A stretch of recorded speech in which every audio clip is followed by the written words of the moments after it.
Shalom, everybody. Welcome back. So, I want to begin this video with a question that may seem quite simple on the surface, but I tell you it runs deeper than any ocean any man has ever sailed. And the question is simply this, like, what does it really mean to steal? So, now the Eighth Commandment reads plainly, Exodus 20, verse 5, in the Tree of Life version, you shall not steal. Exodus 20, verse 15. 5 words, 4 in the original Hebrew, and yet within those 5 words, God has woven a principle so vast, so sweeping, so all encompassing that it touches every corner of human life. And from the marketplace to the marriage covenant, from the pulpit to the courtroom, from the boardroom to the bedroom of your most intimate relationships, we have reduced this commandment to a simple caricature, and we think of a shoplifter, we think of a pickpocket, we think of like Grand Theft Auto, while God's word certainly covers those things for sure. Make no mistake about it, the Eighth Commandment is just calling us to something far higher and far deeper and far more demanding than merely keeping your hands off of someone else's wallet. So, God is not just speaking to your hands this morning, okay, or this evening, I suppose, but He is speaking to your heart. And I just want you to understand something before we go any further. So the Ten Commandments are the architecture of love. They are not a cage. They are not a burden. They are a blueprint. So God's blueprint for how human beings are meant to live and relate and love and flourish together. And if we cannot get this right, and I mean, if we cannot learn what it truly means not to steal, well, then everything else in our relationships, in our ministries, and our covenant lives will eventually crumble. Okay? So before we dive deeply into the Eighth Commandment, I really need you to understand something very crucial here, all right? See, these commandments, they do not exist in isolation, to be honest. They were never meant to be read one at a time like an individual recipes in a cookbook. No, these 10 words, these 10 pillars, they form an architecture, actually, a structure, a blueprint. They are the architecture of love itself. So the commandments from 1 to 4 are the foundations, the love for God. So the first 4 commandments, they establish our vertical relationship, our relationship with Adonai. No other gods before him, no idols. Do not take his name in vain. Keep the Sabbath holy, right? These commandments teach us where love begins, not with ourselves, not with our partners, not even with our communities. Love begins with God. Our devotion and integrity towards him set the very tone for every relationship we will ever have. And if you steal from God, if you take his glory and claim his gifts as your own and misuse what he entrusts to you, you have already broken the foundation. And a structure without a foundation, well, I mean, that does not stand, right? So, commandment 5 is love in the home. So, this commandment translates love for God into love at home, into respect or authority, into gratitude for those who came before you. I know this might be hard for some, but just bear with me here. Stealing disrespects authority and breaks trust. So when a person takes from those who love them and use it for selfish gain, they are not merely violating the 8th commandment, they are violating the 5th as well. The 6th commandment, sanctity of life, like you shall not murder, right? So murder and theft, they are connected at the heart level. Both destroy what God has created, and both just take what does not belong to you. So one will take property and the other one just takes life itself, right? To steal someone's peace or their dignity or their safety, that is an assault on God's image and that person. So it is theft adjacent to murder in God's economy. Commandment 7, right? The sanctity of covenant, you shall not commit adultery. So now here is where it just gets deeply personal, because adultery is a form of theft.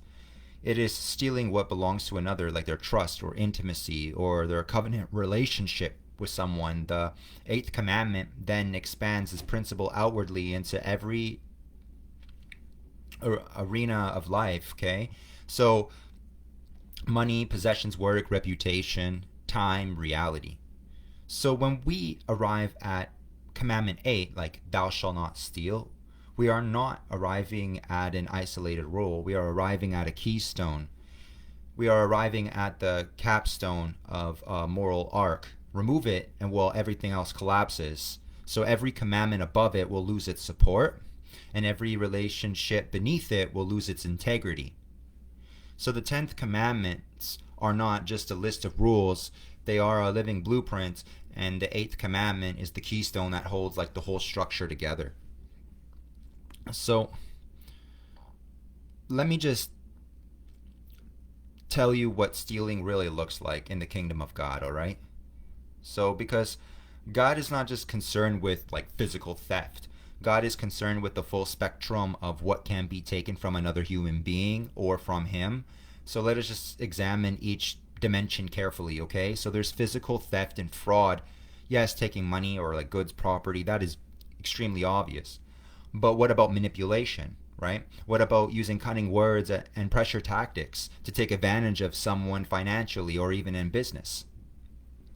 What about coveting and taking by deceit, or even when no one physically sees it, right? Let us be clear, the heart matters. God sees the heart, and self-control and self-mastery is non-negotiable for the people of God. There's exploitation, so taking what isn't yours to take too, because using someone else's labor or resources unjustly, like taking credit for someone else's work. Like, let's face it, there are books that are written in this world about power, and they're celebrated and promoted and taught in business schools also, that speak of like taking credit for the work of others as a rule of power, right? But I just want to say plainly, like, that is not power if God forbids it. It is not power. It is just theft wearing a business suit, truly. Now, there's spiritual theft, okay? Stealing God's glory, because this may be like the most dangerous form of stealing of all, because it is the subtlest. So spiritual theft is claiming God's gift, God's wisdom, his glory as your own. And it is using the spiritual authority that God placed in you to build your own empire rather than to aid the body of believers. And it is making the miracle about you instead of about him. So let's just take a look at Moses in Numbers 20, verse 7 through 12, okay? So then Adonai, he spoke to Moses, saying, take the staff and assemble the congregation, you and Aaron, your brother, and speak to the rock before their eyes, that you will yield its water. So like Moses and Aaron assembled the congregation in front of the rock. And Moses said to them, hear now, you rebels, we must bring water out of this rock. So then Moses raised his hand, and then he struck the rock twice with his staff, and then water came out abundantly. But Adonai said to Moses and Aaron, because you did not trust me to treat me as holy in the eyes of Bnei Yisrael, therefore you will not bring this assembly into the land that I have given them. Right? So Numbers 20, verse 7 to 12. Like, God told Moses to speak to the rock, but Moses, he was just angry. He struck it twice. And in that moment, right, even though the water came out, well, something shifted, because the miracle, it truly looked like it came from Moses rather than the glory that belonged to God. So even subtly redirected towards man. And, well, I mean, God, he just said, you did not honor me as holy before the people, even the greatest leader, like, yeah, before the people. But let's face it, like, even the greatest leaders must guard against claiming what is not theirs, right? Like, even Moses, even me, even you, or anyone really. So ministry theft. Okay, there's a spirit of Judas that runs around, unfortunately. So let's just talk about something that is very real in the modern church, okay? Very real. So let me just take you to the story of Mary and her alabaster jar. So John chapter 12 and verse 6. Now he said this not because he cared about the poor, but because he was a thief. And since he had the money box, he used to steal what was put into it. John 12 verse 6. So Mary, he came to Yeshua with perfume, expensive, precious, perfume worth a year's wages. Okay? And she poured it out at his feet in an act of pure love and worship. And then Judas Iscariot, who kept his hand in the ministry's money bag, said, "Why wasn't this perfume sold and the money given to the poor?" And Yeshua said, "Well, the poor you will always have with you, but you will not always have me." So Judas didn't care about the poor at all. Let's just put it out there. He only cared about the money bag because he just wanted to dip his hand into it and take from it. And what I see today, and what I'm compelled to name, is that there are actual people in the modern church who operate with the same spirit of Judas, unfortunately, because they sell merchandise and then they manipulate God's people and they take their money consistently, all while wrapping themselves in the language of ministry. So please do not be a Judas, and do not be fooled by a Judas either. Now there's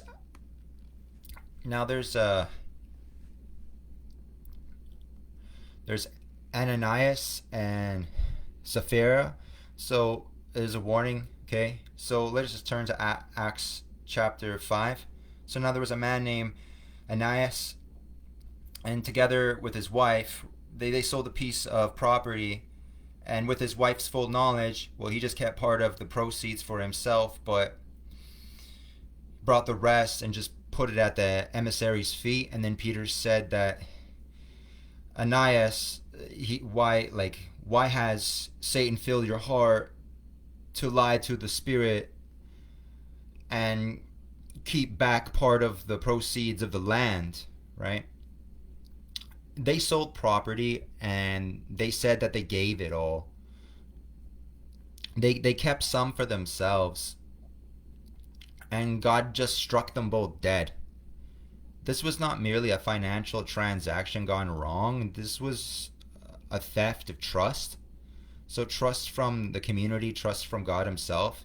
It was lying layered on top of stealing, and the consequences were like immediate. So, and also irreversible. And God is not playing church, and he really never was. Okay? Now I just want to go somewhere that most sermons never go, because stealing doesn't only happen at a cash register or in a church offering, or like stealing happens in our closest relationships, and it is destroying us.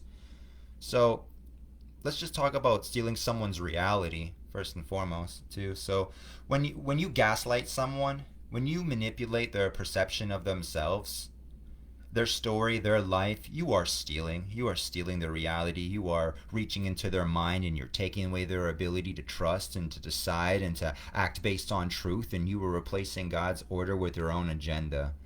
And Scripture connects this directly to the nature of evil. And hear what Yeshua said in John 8 verse 44. You are of your father the devil, and you want to do the desires of your father. He was a murderer from the beginning and has not stood in the truth, because there is no truth in him. And whenever he speaks lies, he speaks from his own nature, for he is a liar and the father of lies. John 8 verse 44. Now when someone lies to you about reality, they're not merely being dishonest, they are stealing from you, and they are stealing your ability to see clearly, and they are just operating, whether they know it or not, from the nature of the father of lies himself, right?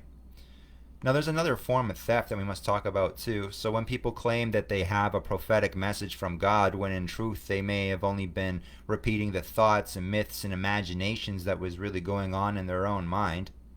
So when someone speaks falsely in God's name, they are not only misleading people, they are stealing truth from them too. And when that happens, it doesn't just break the Eighth Commandment about theft, it also violates the commandments that come before it, honoring God's name and speaking truthfully, and it damages the commands that follow, because deception always leads to greater destruction.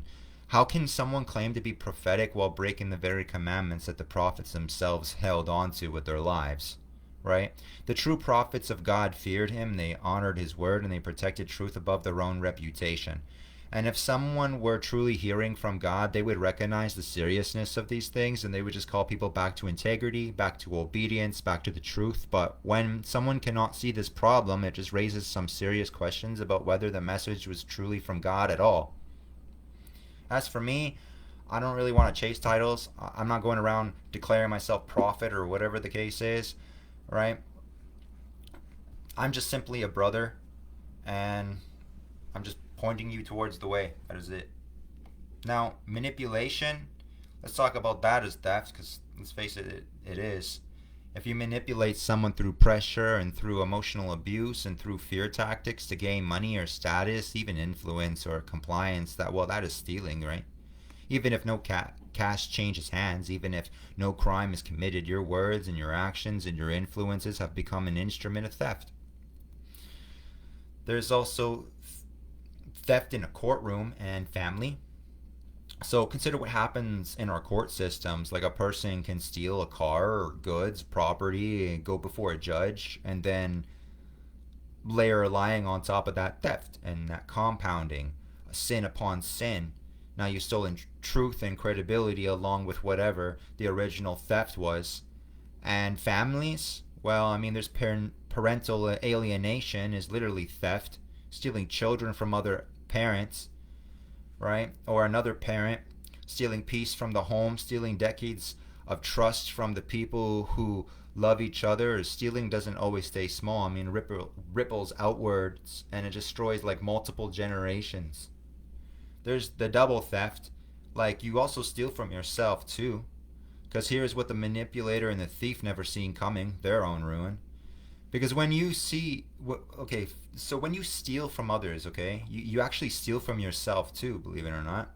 You steal your own integrity, your own blessings, your own spiritual growth, and your own peace. And every time someone deflects accountability, every time they run from responsibility or like seek new people to exploit, they're not winning.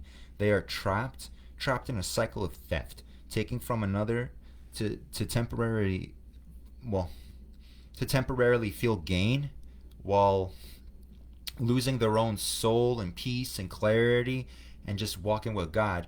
Sinning this way creates double theft. So you hurt others, then you destroy yourself too. So God's commandment isn't just a rule, it is actually protection. It protects you as much as it protects your neighbor. When you steal from others and from yourself, and God's commandment is not a cage. Again, it's a shield. So let's be honest with ourselves. Stealing, lying, manipulating, or like taking what doesn't belong to us is not just a mistake, it's spiritual theft. And the enemy loves it. And Yeshua said clearly in John 10:10, the thief comes only to steal, kill, and destroy. So every time we step into theft, whether it's money or someone's trust or their time or their dignity or even their reality, we are doing the enemy's work. We become, in essence, agents of destruction rather than agents of life. So the devil, he doesn't care if the theft is big or small. Like, all he wants is to rob and kill and destroy. But God calls us to walk in integrity.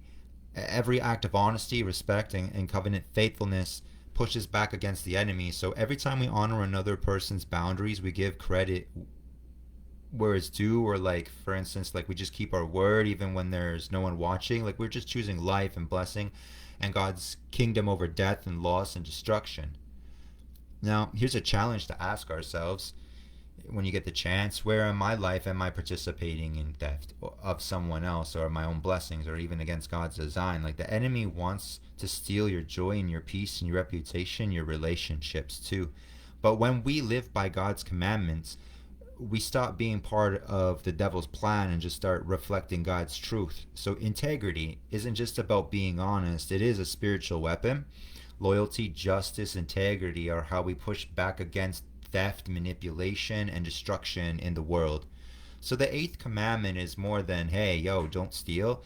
It is a call to be a life giver, not a thief, a builder, but not a destroyer.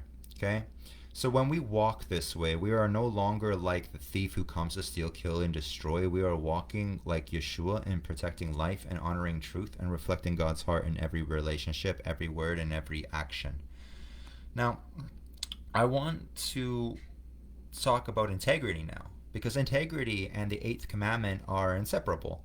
Like, you cannot claim to honor this commandment while living without integrity. Like, you simply cannot. So let's listen to what Romans 13 verse 9 says, okay? For the commandments, You shall not commit adultery, you shall not murder, you shall not steal, shall not covet, and whatever other commandments there may be are summed up in this word: you shall love your neighbor as yourself. Romans 13 verse 9. So the commandments against lying and stealing are joined together because they are expressions of the same disease. So a lack of integrity, and without integrity, truth itself cannot dwell in a person. So integrity isn't just like a nice quality. It is the backbone of loyalty and justice and honor.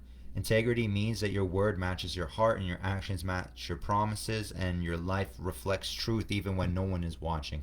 It means that your hands don't take what belongs to someone else, and your mouth doesn't twist their reality. I would, to be honest, I would rather be stripped of pride, stripped bare of every honor and accolade this world might actually offer, than to live with the pollution of pride in my heart, because pride destroys truth and steals joy and erodes every relationship it touches. And people confuse pride with confidence, and people confuse it with ambition or even with joy too. But let me tell you the difference. True joy comes from walking in integrity, not from elevating yourself above others. If I could choose one thing to be known for above all else, it would certainly be integrity. Always integrity. Because without it, your witness, it crumbles. Without it, your words lose authority. Without it, as Yeshua taught, you may proclaim truth outwardly while still being a whitewashed tomb inwardly, right? I value loyalty, because integrity without loyalty is incomplete. Like you can be honest in theory, but if you abandon those who trust you when life gets difficult, like what good is your integrity, right? Like loyalty behind integrity, well, loyalty binds loyalty binds integrity to relationship. Okay, so I mean, it proves that you don't just honor principles in the abstract, you live them out with people, like in real time, under real pressure. And I really value justice too, because integrity without justice is passive, and passive integrity is a kind of cowardice too. Let's face it. If you see wrong and you do nothing because it's convenient to stay silent, then your integrity is truly hollow. Justice is standing for what is right and defending what belongs to God and honoring others, and refusing to participate in theft, deceit, or corruption, even when it costs you. But integrity, loyalty, and justice, man, that's all that matters. Pride can fall, wealth can vanish, fame can fade, but integrity endures forever. Now, I just want to tell you a small little testimony here, okay? So I've been abandoned in my life by many people who said that they loved me. I'm pretty sure we all can say the same. Like far too many people who promised loyalty, friendships, covenant, and then disappeared when life got hard or inconvenient, right? They did not know what love really is, or maybe they spoke words, but like the words had no roots. But I will tell you one thing for certain, okay? And I want you to hear me clearly on this. I never faked my love for I never faked my love for a single minute in my entire life.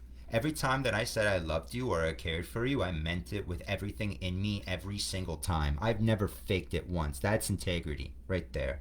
And I'm sure you guys could say the same thing too. But that is what it means to walk in truth and honor, even when no one else does, right? It does not manipulate anyone. It does not take from anyone emotionally. I did not hide behind false words just to get what I wanted, right? Or like just to sleep with somebody or whatever back in the day, or whatever the case is, right? My heart is true, right? My promises, they be real, and my love is certainly genuine. Hopefully y'all can say the same. Like even when it left me standing alone, and yes, sometimes integrity, I mean, it will leave you standing alone, believe it or not. But it's the only ground that is actually truly solid enough to really stand on. It is the ground that God can actually truly bless, and it is the ground from which real lasting covenant love grows. Just gotta say. So let's face something head on, alright? People in this world, they try to do everything without God. especially when it comes to like love and relationships. Like they struggle, they suffer, they go to therapists and counselors, and many of those therapists are brilliant, educated people who work very hard to help people, right? But I'm not dismissing them. Psychology, when it walks hand in hand with God's truth, it does have value.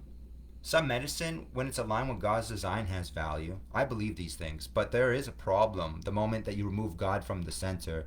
You have removed the foundation, and no matter how sophisticated the framework built on top of it may be, like when the storm comes, and I mean the storm always comes, okay? What has no foundation will fall. And that is why so many relationships end in divorce. It's not because that the people didn't try. It's not because that they didn't seek help, but because they were trying to rebuild love using broken human principles and compromise without covenant and rules, without heart and methods, without integrity. God's design is foundational. The 10 Commandments, beginning with loving God and extending outward to loving others with integrity, are the blueprint for a sustainable covenantal love. They are not arbitrary restrictions. They are the architecture of relationships, trust, and faithfulness. And the 8th commandment, the commandment against stealing, teaches integrity, honesty, and the deep respect for others and their boundaries, which is like the very essence of relational stability, right? Like you cannot love the way God designed without the architecture he provided. So to try this is like building a house with no foundation. The walls may stand for a season, but then when the storm comes, everything will fall or like fly away like a tent. So let us just talk about how all of this extends into our most intimate relationships with God and with our covenant spouses and with our families and communities. So, I mean, boundaries are an expression of the 8th commandment. A boundary is not merely a wall that you put up for self-protection. A boundary is an extension of respect, integrity, and covenant living. A boundary says, this is mine, given to me by God, and you must honor it. When we steal from someone, whether possessions, trust, time, peace, or reality, we violate that line. Healthy boundaries protect your well-being, honor God's design, and allow mutual respect to flourish in relationship. Unhealthy boundaries, used as an excuse to avoid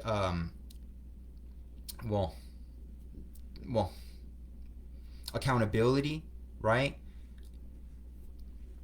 Or like for manipulation, man, that's theft in disguise. They take from others the ability to interact with you honestly, and a boundary without accountability and consistency is not truly a boundary. It's just a suggestion, right? And a suggestion without integrity can be ignored. So just as stealing can become like normalized when there is no foundation of integrity to stand on. So respecting the boundary of others is not a personal preference. It is a covenant faithfulness in action. And it is the 8th commandment lived out day by day too. Also, let's be honest about something that people don't talk enough about. Respecting boundaries in relationships.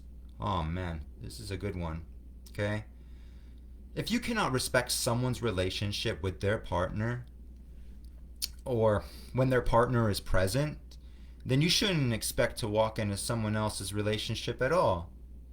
Man, when a person is committed, like whether it's a marriage or even a serious relationship, other people need to understand something very, very, very simple here. Mind your own business and don't interfere.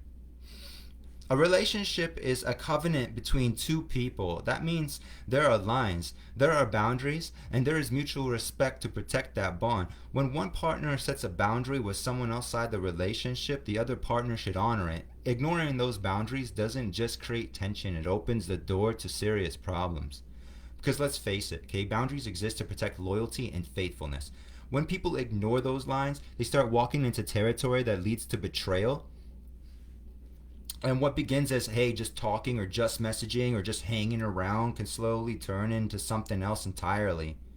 And before long, like what could have been prevented by like respect and discipline becomes like spiritual and relational destruction, right? Here's the sad reality though. Some people simply don't care about boundaries. They will walk right into someone else's relationship, stir confusion, create division, and then leave damage behind. And they'll disrupt trust and fracture loyalty and tear apart something that two people were trying to build together. What's even more troubling is that sometimes the very people who do this will claim to be spiritual too, but spirituality without integrity means absolutely nothing. Real spirituality respects what belongs to other people, and real spirituality protects covenant relationships rather than rather than testing their limits, right? So if we want to live according to truth and loyalty and integrity, then we must respect the sacred space of other people's relationships. Like, don't interfere and don't flirt with boundaries, and don't insert yourself where you do not belong, right?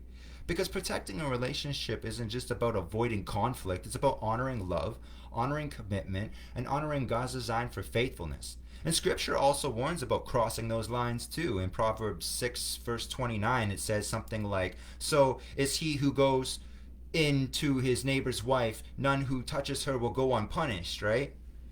And 1 Corinthians 7, verse 1 are reminded of the importance of sexual boundaries too.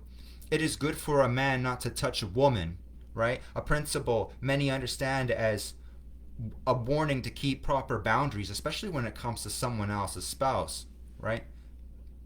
Now if you respect the boundary, you respect the person. And that implies to relationships too. Like, if someone is already committed to another person, that relationship has a boundary around it right off the bat. And when another person tries to step in and chase someone else's partner, they are not just disrespecting the other person in the relationship, they are also disrespecting the very person they're trying to pursue. Because if someone clearly belongs in a committed relationship and another person tries to interfere, what they're really saying is, your boundaries don't matter to me. And if someone doesn't respect a person's boundaries, then what kind of respect do they really have for that person at all, right?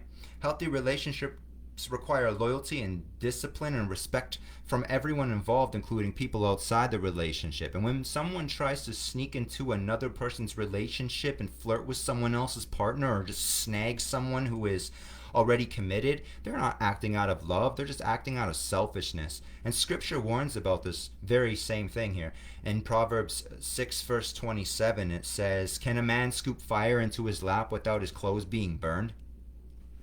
This message is simple. When you play with something that doesn't belong to you, you're inviting destruction into your own life. Respecting boundaries protects everyone involved, and it protects the relationship, and it protects the individuals, and it protects the peace within a community. So the principle is quite simple and very, very powerful, all right? Respect the boundary, respect the person, respect the relationship. Like, let's even look at the animal kingdom for a moment too, okay? Because they know a thing or two about boundaries. If there is a creature that understands boundaries the most, it is a lion. My favorite animal, a lion, okay? It protects its pride extremely fiercely. So when an outsider walks into that pride and just begins to threaten the order, the lion does not just sit there and tolerate it. Like, it just confronts the threat immediately. Why? Because the pride represents family and loyalty and protection, and the lion understands something instinctively that many humans seem to forget. You do not wander into another's territory and disrupt their family. There are lines. There is order. There is respect for what belongs to others, right? And yet in human relationships, people will ignore these natural boundaries. They will step into someone else's relationship, flirt with danger, and act as if there are no consequences whatsoever. But even nature itself shows us that boundaries exist for a reason: to protect what is sacred. If we want to live according to truth and loyalty, and especially integrity, we must respect the sacred space of other people's relationships. Don't interfere. Don't flirt with boundaries, and don't insert yourself where you do not belong, because protecting a relationship isn't just avoiding conflicts. It's about honoring love, honoring commitment, and honoring God's design for faithfulness. So another important part of boundaries that I just wish to cover too is personal physical space, all right? So no one has the right to put their hands on another person in a way that makes them feel extremely uncomfortable, okay? If someone says, hey, yo, don't touch me, man, that boundary should be respected no matter who they are or what group they belong to. They there have been public discussions about this from people like Shia LaBeouf or like Mark Wahlberg, for instance. They both speak about situations where physical contact from others made them feel very, very uncomfortable, and they push back by saying and they push back by saying simply that, well, that their boundaries weren't respected. I mean, the truth is simple. Like, everyone deserves respect. And if a person feels uncomfortable with someone touching them, well, I mean, that should be enough. That should be enough. It doesn't matter if the situation involves a man or a woman or a friend or a stranger or anyone else, because respecting boundaries is not hatred. It's basic human dignity. Just because someone belongs to a certain group, okay, does not mean a normal doesn't that does not mean the normal rules of respect automatically disappear, okay? Boundaries apply to everyone and everything equally. If it would be like if it would be wrong for one person to touch someone inappropriately, then it is wrong for anyone else as well. Respect must be consistent, not selective. Scripture even gives us wisdom about being careful with physical contact and influence. In 1 Timothy 5, verse 22, it says, "Do not lay hands on anyone hastily." The principle is clear: be careful, be respectful, and do not cross lines that belong to someone else. God's commands were never meant to restrict people unfairly. They were just meant to protect dignity, protect relationships, and protect peace between people. And when boundaries are respected, trust can grow. And when they are ignored, confusion and conflict follow. So whether it's in a friendship or relationship or at church or public life, the principle remains the same. Right? And I just want to share a simple but important reminder about the Eighth Commandment, like, you shall not steal. Many people think that this command just only refers to, like, taking money or possessions, but it just goes more deeper than that. Like, stealing can also happen when we cross boundaries. It really can. That were, like, never really ours to cross in the first place. And when someone interferes in another person's relationship again and pursues someone who's already committed, or discards the lines that protected trust and loyalty, they are attempting to take something that doesn't belong to them. And God placed boundaries in our lives for a reason. And they protect relationships, and they protect peace, and they protect dignity of others. And we respect those boundaries. And we show respect not only for people, but for God's design and faithfulness and integrity. And if people refuse to respect those boundaries, if they cannot honor the dignity, the space, and the commitment of others, and they are not acting in love or in integrity and truthfully, if someone cannot honor these things, they should not expect to be welcome and into the trust and the closeness of other people's lives. So let us remember a simple principle that reflects the heart of this commandment. Respect the boundary, respect the person, respect the relationship. And when we live this way, we honor both our neighbor and the commandments God gave us in truth. So now, the covenant relationship, okay? If you cannot learn not to steal in all the dimensions we have discussed, then you're not yet ready for a covenant relationship or marriage. Let's face it, the Ten Commandments are the architecture of love, beloved. And if you cannot get this right, if you cannot learn to respect your partner's heart, their time, their trust, their reality, their dignity, then good luck maintaining any covenant bond. In some countries, if you steal, they just cut your hand off right away, you know? But God goes further than the hand, right? He goes straight to the heart. And that is where the Eighth Commandment demands we meet him. A covenant relationship, a kingdom marriage, a partnership built on God's design requires integrity, even in every room of the house. So it's not just the obvious rooms, but the hidden ones. The thought life, the business decisions, like the way you treat your like partner's reputation when they're not in the room, like the way you guard what belongs to them, even when no one is watching. Because God is always watching, okay? He cannot bless what is built on theft, not even the subtlest kinds. So, here's how the commandments flow outward into every relationship that we carry. So, covenant with God, right? Respect his provision, honor his gifts, Act with integrity in all spiritual matters. Do not steal his glory. Marriage and kingdom partnership. Guard your spouse's heart always. Time and trust. And don't take what belongs to them emotionally, physically, or spiritually. Honor their reality, please. Family and community. Honor elders, parents. I know that could be a hard one for some. Just got to put that out there. But there's also siblings and friends and neighbors, and protecting their dignity and resources. Do not manipulate, lie, or exploit. Self, right? Integrity means that you do not steal from yourself either, okay? You're not your own enemy, right? Your peace, your blessings, your spiritual growth all demand on your faithfulness. Each commandment builds on the last. Love God, honor others, maintain integrity, protect covenant relationships. The Eighth Commandment is the practical test of love in action. And if you cannot respect what belongs to others, well, then your love is truly incomplete.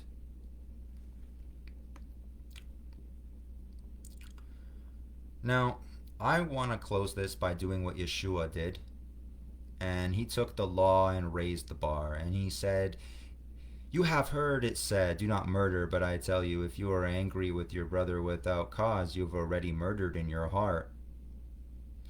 And he said, "You have heard, do not commit adultery, but I tell you, if you look at a woman with lust, you have already committed adultery in your heart." And so I say to you today, you have heard it said, thou shalt not steal.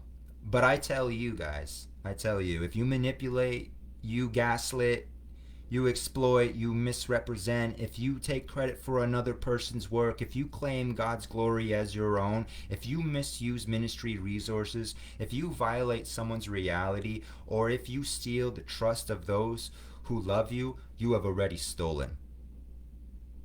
You have already broken the Eighth Commandment in your own heart.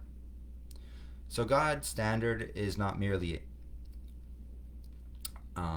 God's standard is not merely everything is legal until, okay, let's put it this way. God's standard is not merely like, oh, everything is legal until the cops come. Don't get caught, guys. Like, God's standard is a transformed heart. A heart like Yeshua, honest, generous, respectful, and fiercely committed to honoring what belongs to others and God. Okay? So I need you to ask yourself today, and do not rush past these questions. Okay, am I honoring the property, the trust, and the reality of those around me?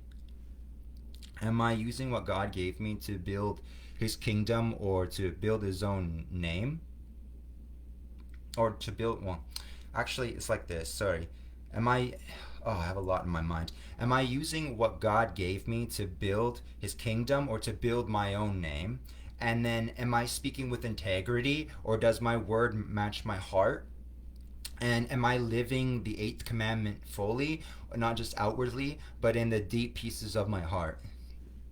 Real internalization of this commandment, like the kind Yeshua would require of us, means that we raise the bar higher, not out of fear and not out of legalism, but out of love for God, love for our neighbors, love for those he has entrusted to our care, and yes, love for ourselves.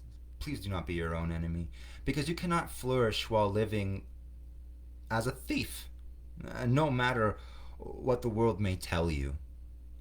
So yeah, stealing is never just about money, okay? It's never just about objects either. It's about faithfulness, honesty, honor in every corner of life. It's about whether you will be the kind of person, like the kind of partner, the kind of minister, the kind of child of God, right? Whose hands, whose words, and whose life reflects integrity and truth. The world around us is extremely desperate. Relationships are collapsing and trust is evaporating, and generations are just being wounded by the ripple effects of unchecked theft and material, emotional, spiritual, relational. And people are just going through to therapists, okay, and counselors and coaches, and just getting only temporary relief because they have not yet found the foundation. They have not yet stood on the architecture of God. But you have heard the truth today, and you have heard it proclaimed plainly, lovingly, and without apology, and now the choice is truly yours. Will you commit to living the Eighth Commandment, not just on the surface, but all the way down to the root? Will you guard your hands, your heart, and your words? Will you honor what belongs to others, their property, their dignity, and their trust, and their reality, and their covenant?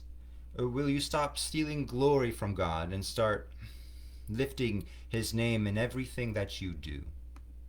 Because I truly tell you, when you do, and when you truly internalize this commandment, the way Yeshua would have us to do, you become the kind of person love can be built around, right? You become the kind of partner a covenant can be entrusted to. You become the kind of minister the kingdom can be built through. And you certainly become the kind of soul that God Himself can call faithful. Integrity, loyalty, justice. Let these be the words written over your life. Let them be the testimony you carry into every room and every relationship and every covenant you enter. Pride can certainly fall. It can get out of here, and wealth can vanish. Fame can fade, but integrity endures forever. You shall not steal. Deuteronomy 5, verse 19. Now may Adonai bless you and keep you, and may He cause His face to shine upon you, and be gracious to you, and may He lift up His countenance upon you, and grant you shalom this evening or morning. And with that being said, y'all can go in peace, and peace be with you. Shalom.